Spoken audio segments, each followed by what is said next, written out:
Started 30 years ago as a microbrewery. Now it is a big name in St. Louis beer. Steve Harris tells us the story behind Schlafly and how they're making St. Louis proud pour by pour. The year was 1991.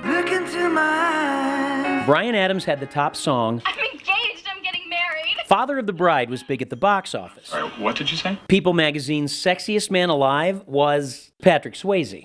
And Schlafly Beer was born. We opened in the late fall of 1991, when there were 2 other breweries in the state of Missouri and only 300 in the country. The founding partners, Tom Schlafly and Dan Kopman, teamed up a couple of years before that to open it wasn't called craft brewing back then, it was microbreweries and brew pubs, and they decided that St. Louis needed one too, because it is a city with an immense, long, fabulous beer heritage. Stephen Hale is a founding brewer. He's been brewing beer since he was legally old enough to drink it. That was too long ago, we don't talk about that.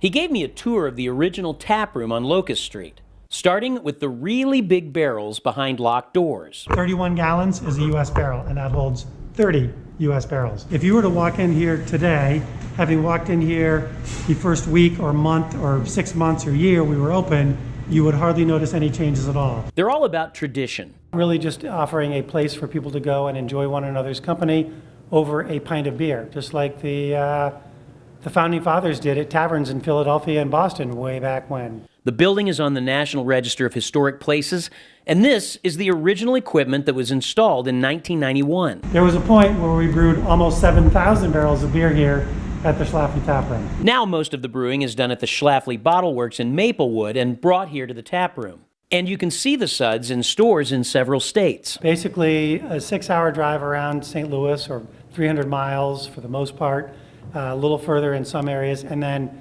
snaking our way to the East Coast, to Virginia, and up to and including New York City. I asked him what they sold the most of. Eventually he told me the pale ale, but not before he said this. Happiness. That's pretty good. People like, don't edit this, come on. People like a good time. People like happiness, people like camaraderie. And Stephen says that's the whole idea that Schlafly was built on, having a place for people to come together and share a beer brewed right here in St. Louis. Of course, I'm on the clock right now, so I'll save that for later. Steve Harris, News 4.